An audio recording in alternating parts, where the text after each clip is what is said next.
First, you have some time to look at questions 1 to 3.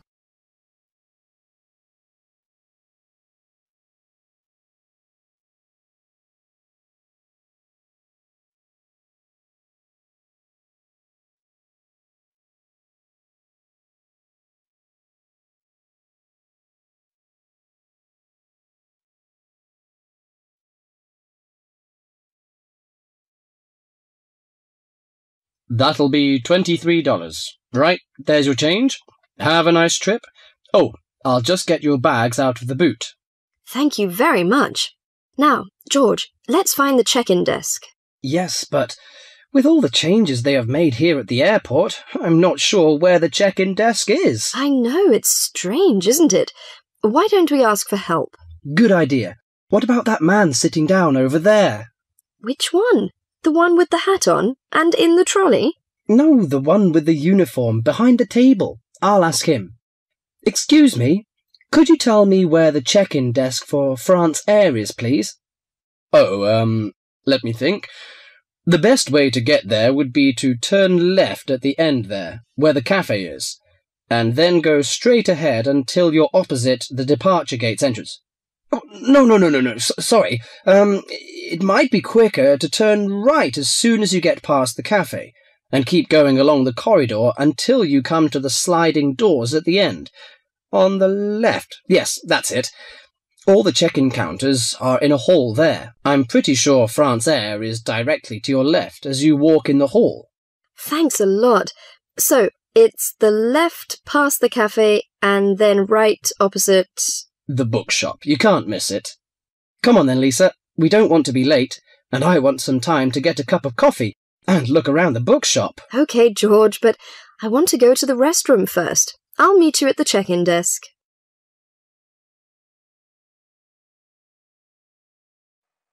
Before you hear the rest of the conversation, you have some time to look at questions 4 to 10.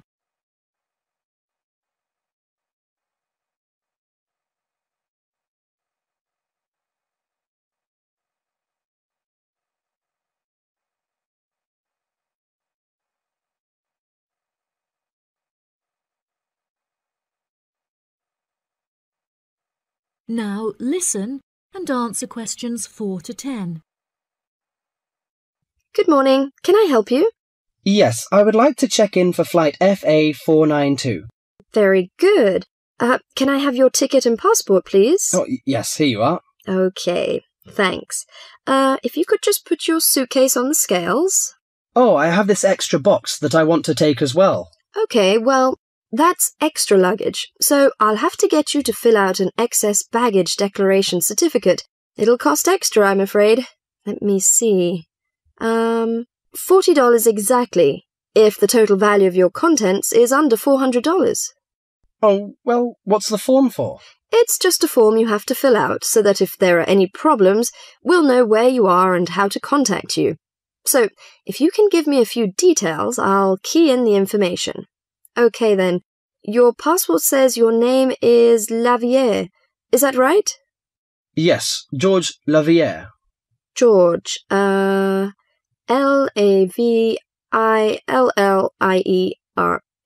Good. Now, nationality. French? No, wait a minute. It's a Swiss passport. Well, yes, I live in France, but I was born in Switzerland. Swiss. Very good. Flight number FA492. Destination is... Paris. Are you connecting with any other flight in Paris, or will you be staying there? I'm spending my vacation in Paris. Well, Sèvres, just outside Paris. OK. So what's the phone number there? Let me think. The country code for France is 33, and the number is 198614537. Right, so that's 331-9861-4537. Yes, that's it. And can you tell me briefly what you have in the box? Well, there are some books, just university textbooks from last semester, some clothes, and, my computer disks. OK, thank you. And what would be the approximate value of the contents? Quite a bit, actually. About $150. That's all.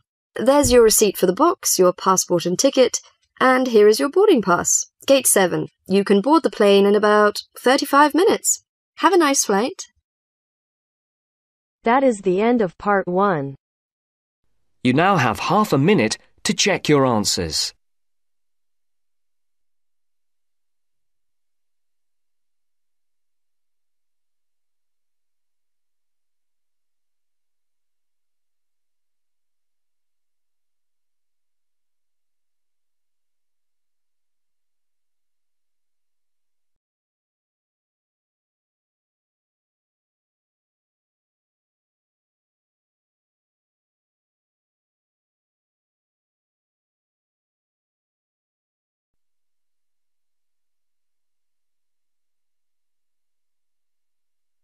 Now turns to part 2. Part 2. You will hear part of a talk given by a member of staff at a hospital. First, you have some time to look at questions 11 to 15.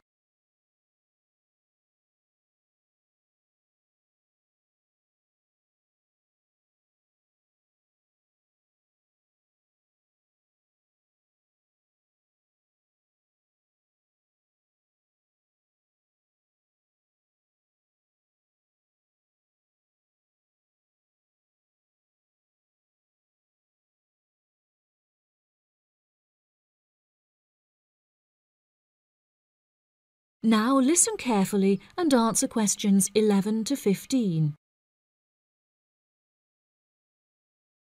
Hello, and welcome to the homepage for the Healthy Hearing Medical Clinic and Surgery, where we'd like to share a little more information about the services we provide and more.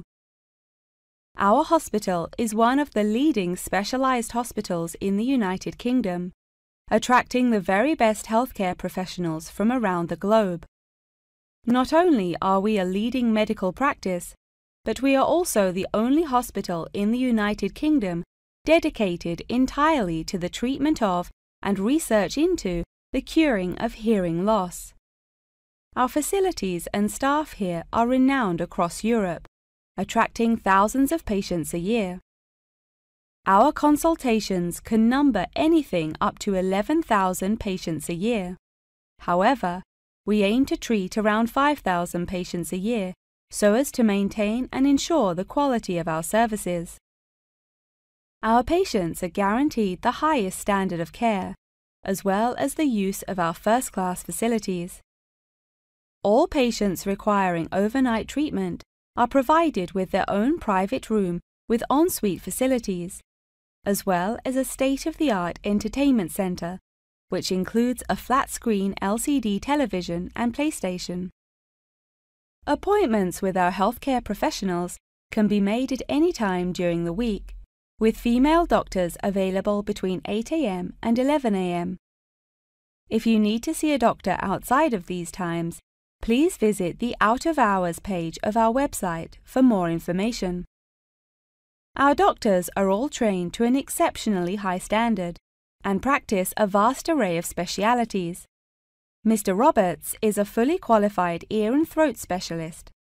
Mr. Edwards is a pediatric hearing specialist, while Mr. Green specializes in reversing hearing loss. For more details about our people, please visit the staff members page on our website. During a consultation, doctors will sometimes decide medication is required, for which patients should receive a prescription.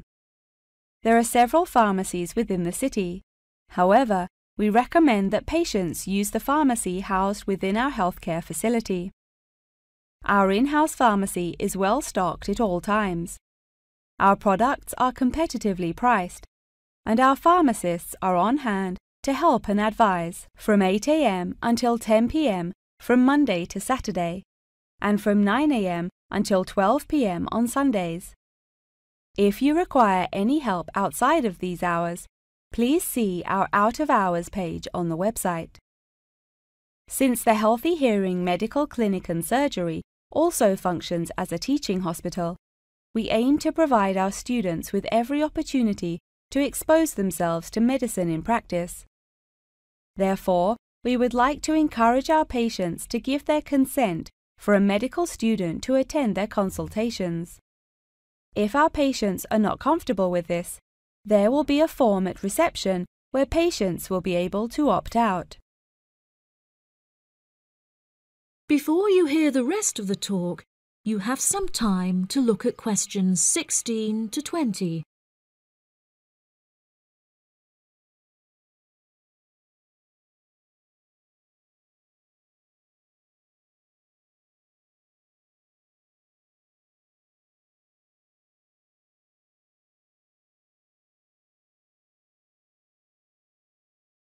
Now listen and answer questions 16 to 20. Now, please look at the map I've given you of the Healthy Hearing Medical Clinic and Surgery. For those not familiar with our practice, reception can be found through the main door at the end of the corridor. If your consultation is booked with Mr. Green, you need to go through the main door and turn right by the nurse's desk, and his office is at the end of the corridor on your left-hand side. If you need to alter any of your personal details, please visit our secretary at the Office for Medical Records, which you will find next to the therapy room.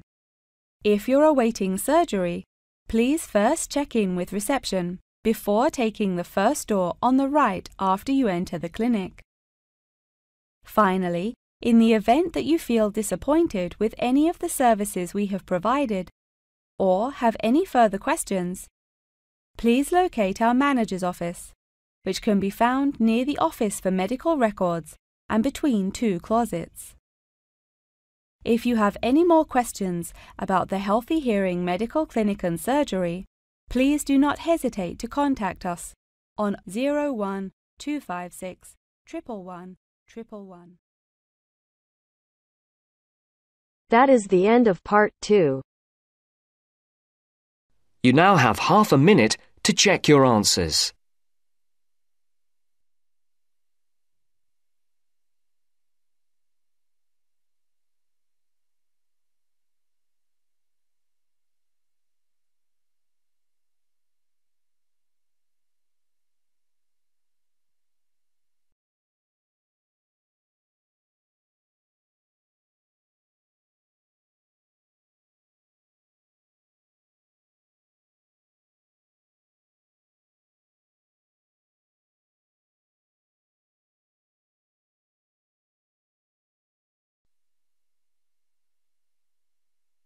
Now turns to part 3. Part 3. You will hear a tutor and 2 students discussing the best ways to study. First, you have some time to look at questions 21 to 25.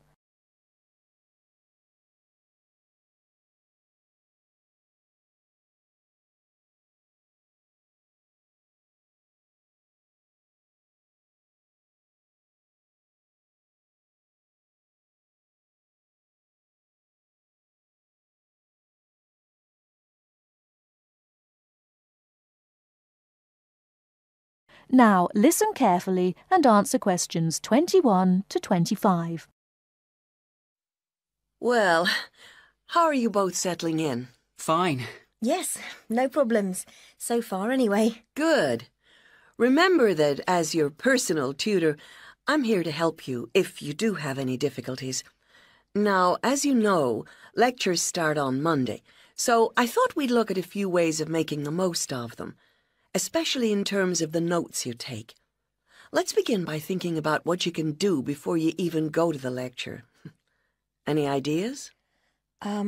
Make sure you're up to date with all the background reading, so you know plenty about the subject already. Yes, that's essential. The lecturer will assume you have that knowledge. Anything else, Carlos? Well, check what the topic's going to be. Of the lecture, that is. I'd go a bit further than that and consider what the content may be. Then you could ask yourself some questions that you want answering and listen out for the relevant information during the lecture. Okay. Now that brings us to the lecture itself and the actual business of writing notes. But there's a lot to deal with there, so we'll come back to that later. What I'd like to do for the moment is continue with the process of note-taking and move on to the next stage. Any suggestions for what that might be? When the lecture is over, you mean? Yes, once you're able to sit down somewhere quiet with your notes. Read them? More than that, you need to make sure they'll still make sense to you weeks, months later. Edit them? Yes, that's what's needed. It's well worth spending a few minutes on it. Any missing words, anything difficult to read, things you didn't have time to jot down, now is the time to do so, while everything's still fresh in your mind. Right. And after that, when's the best time to revise them? When do you think, Carlos? I'd say just before the next lecture, in the same subject. Precisely. That's a vital time to look at them again, for obvious reasons. But it's definitely not the only time. When should you revise them again? A month later, maybe? Sooner, and much more often than that. I'd recommend you look at them again once a week. That's why it's so important they're complete and easy to follow.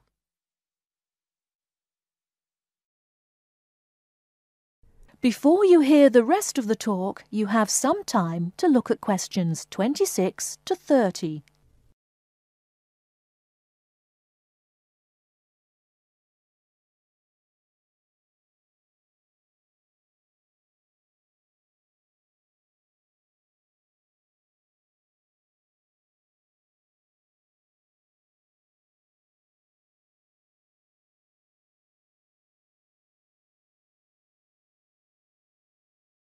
Now listen and answer questions 26 to 30.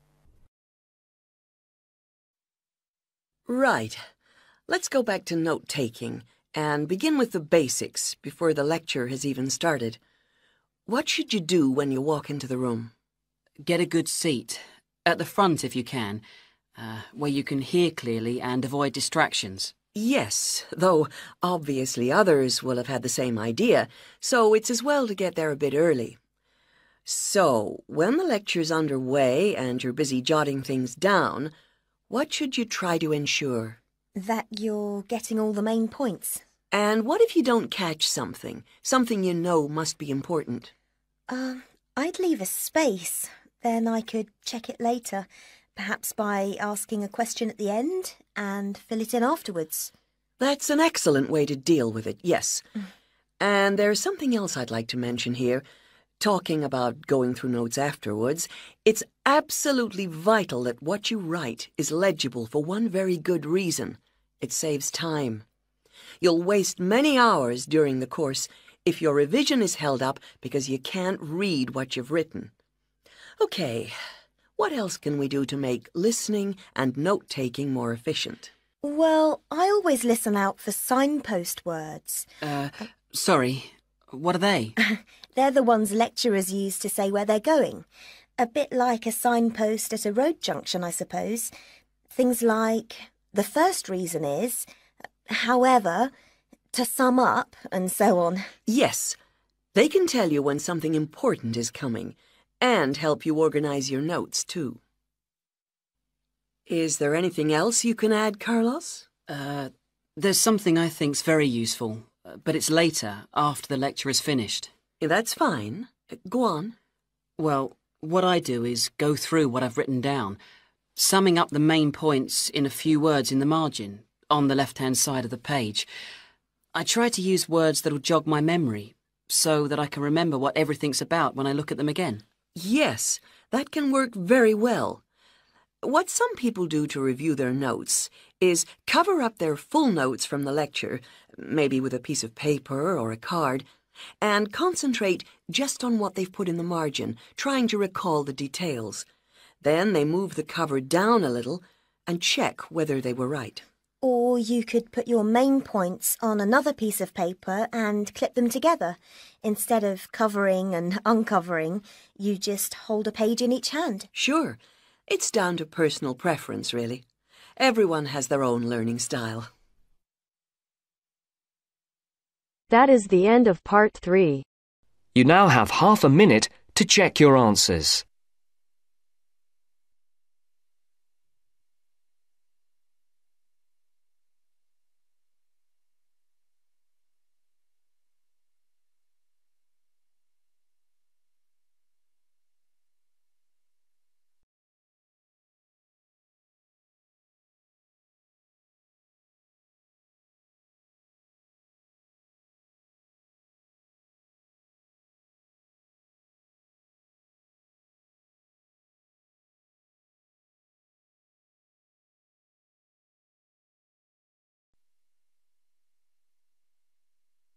Now turns to Part 4.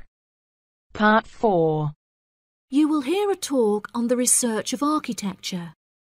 First, you have some time to look at questions 31 to 40.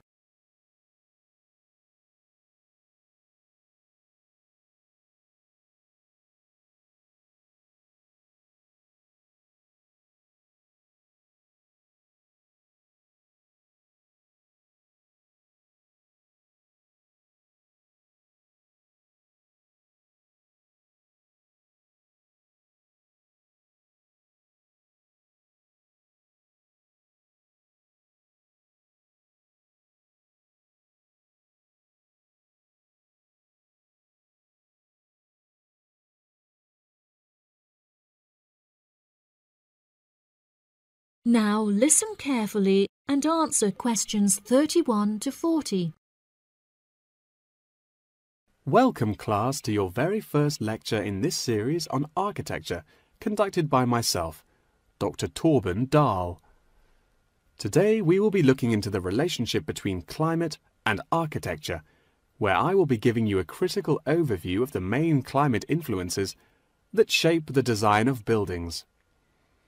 Throughout this lecture series, we will be looking at the latest research into climatic design carried out by experts in the field, in addition to case studies and examples drawn from modernist practice, both in cities and rural areas.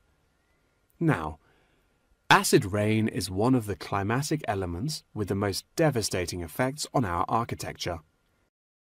The chemicals in acid rain can cause paint to peel, corrosion of steel structures such as bridges, and erosion of stone statues. Since the 1970s, our government has been making great effort to reduce the release of these chemicals into the atmosphere, with positive results. Private organizations have also been raising awareness and funds, and recently received a huge donation from the bank. It is interesting to look at the studies that have been carried out into the effects of acid rain at varying altitudes. Research has shown that there are lower levels of acid in the damaging pollutants at higher altitudes, meaning that skyscrapers are much less vulnerable to the negative effects, as they are exposed to acid rain with far lower levels of damaging pollutants. Recently, the ALTA project was founded to carry out further research into acid rain. This project is directed towards studying the effects of acid rain on old, traditional buildings of stone construction that are vulnerable to damage caused by acid rain.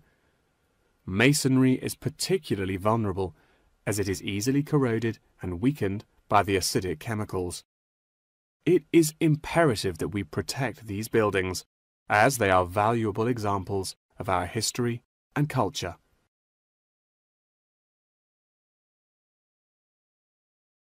Pollution is one of the main sources of concern in the present day.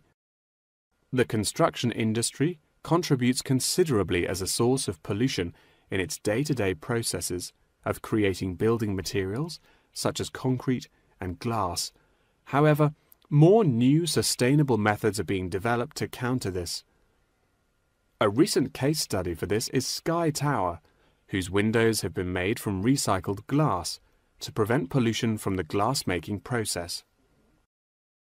Water is the most problematic element to be considered in construction.